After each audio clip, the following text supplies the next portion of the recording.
When it comes to gaming, most gamers want a great TV that maximizes what their consoles can do. In today's tech video, we're going to do a gaming review of the Samsung Q80A.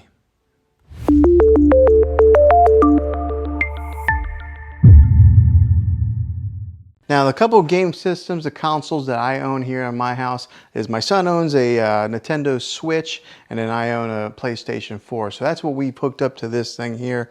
I imagine there's probably not a whole lot of difference whenever you're hooking up like an Xbox or a PlayStation to this thing. But when I've hooked it up to here, it's like it enhanced my gaming experience because I usually play my PlayStation on a 43-inch Samsung TV, and when I hooked it up to the QLED, whoa, it was just like made the details so much sharper, so much darker and lighter.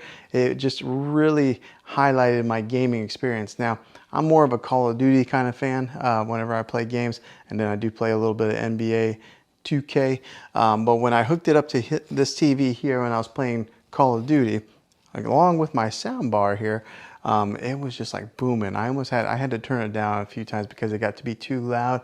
But I would turn out it was like an evening whenever I was playing the Call of Duty, and then the whites on here were very vibrant and white, and then the darks were very dark. So it was just an awesome experience of playing this, or playing games on this TV here. So if you're wondering if the gaming experience on this TV is worth it, it surely is. I mean, you can tell a huge difference between playing on a QLED TV than playing on maybe like a 4K or just a regular, smart TV like that. Now, seeing is believing, and it's going to be kind of hard to show you the exact specifics, but I'm going to show you gaming on this TV here. So I'm going to be putting in some footage of where I was playing some Call of Duty on this TV, so that way you can kind of get a visual of what it was like. Let's go ahead and put in that footage now.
Now, hopefully you was able to tell how well this TV does with some of those gamings through the different, like the refresh rates of moving from side to side, or the gun, and the fast action pace that's in the game. You can see how well it performs with that.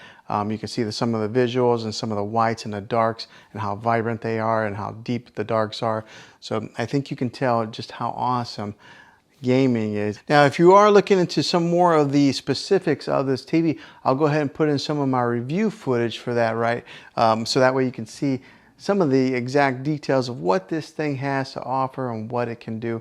So I'll go ahead and put in the review portion of this TV right here. This is a 65-inch TV that I just got and I've had for a little bit of time now, and I wanted to give my review on it after owning it and using it and putting it to quite a few hours of use with my kids and my family of watching TV, and to give my feedback and see if this is maybe a TV that you're interested in purchasing, and hopefully you can base that off of some of my opinions on being an honest, normal, average consumer of buying a television.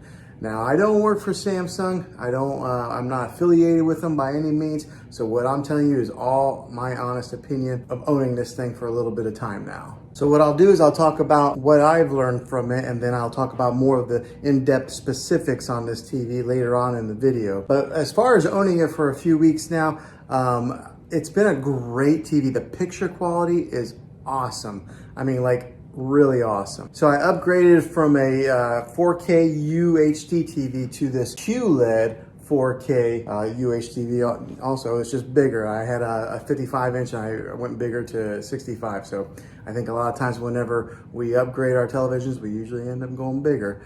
But that's what I did, and I gotta tell you, the picture on this, beautiful. It's just awesome. The other day I was watching Endgame on it, and the clarity was so clear. It was almost like they were right there and I could reach in there and touch them. That's how the clarity is on this.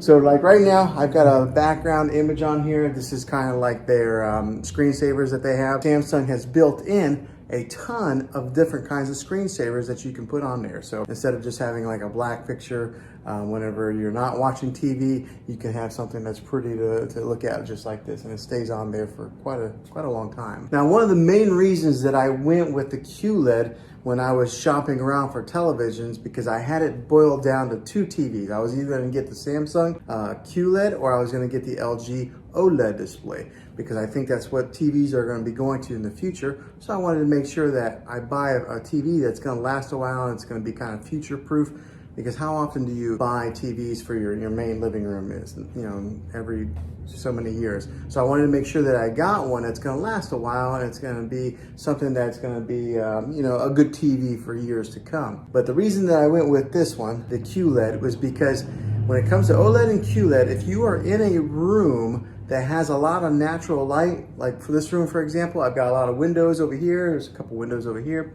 There's a glare that'll be on the TV. The Samsung QLED is better when it comes to glares on a TV than they are with OLED. So that was one of the big reasons that I went with this TV. Also, I am a fan of Samsung. I've had a few TVs of theirs, and they've always lasted a long time, versus somebody who maybe had a Vizio or something like that. I had a buddy who had a Vizio and it lasted like a year and it broke on him. My Samsungs have always lasted quite a long time. So they're a trusted brand. They're at the top, you know, they're right there with Sony and LG. And so buying a Samsung QLED was something that I was pretty confident in it lasting for years to come. Now, let me talk about some of the specifics of actually using this thing for a little while.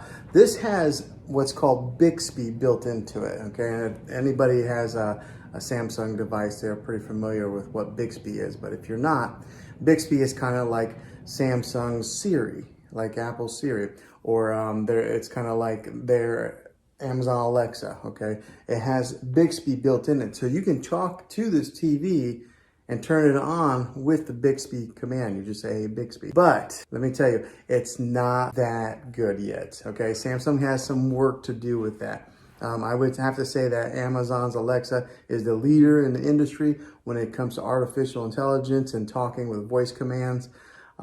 Siri works pretty good on my phone. Maybe not as good as Alexa, but these guys are last in line. I don't know, for some reason it doesn't understand my voice very well. I sometimes got to yell it. It does have that capability to have that voice command in your TV. So talk about living in the future. We're like in the Jetsons age, or Back to the Future too, if you're a fan of those movies like I am. Now, the other thing that I experienced that was kind of a con is that there was a time that I turned off the TV completely, and I was in the kitchen area and I was kind of cleaning, and then all of a sudden the TV just came back on. How creepy is that? But I'm sure it was because of that Bixby built in there that it turned it on. So it's almost like having Poltergeist TV inside your house. So that was kind of weird. It's only done that twice to me. In the middle of the night, the TV came on one time. So in the good length of time that we've owned this TV, that's happened. So that's the con on it. But the pros outweigh the cons on this TV. It is such a great TV. The clarity, the picture on it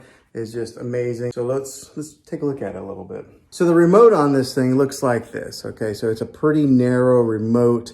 There's not a whole lot of buttons on there, so it's not real daunting. Sometimes you can get a remote that's got so many different buttons on there that you don't really know what to do with, but this is what the remote looks like, and it's kind of shaped like that. So it's almost a little bit narrow to lose into your couch or your recliner, but just keep an eye on this bad boy. Now, the great thing with this, it is a smart TV, so it does have its own smart capabilities that are built right into the TV. You don't have to go out and buy an external stick to put in there, another like a Roku device or a Fire Stick or anything like that. Samsung has their own smart technology built into the TV. So when you hit the home button, just like this, it brings up all the different options of apps that you can download on there. And with this being one of the newest TVs out in the market, one of the best TVs out in the market, it's got every app that you can pretty much think of. So it's got even Apple TV, which sometimes it's not available on all TVs, but this has Apple TV. It's got your Disney Plus, your Hulu, your Netflix, which are built in.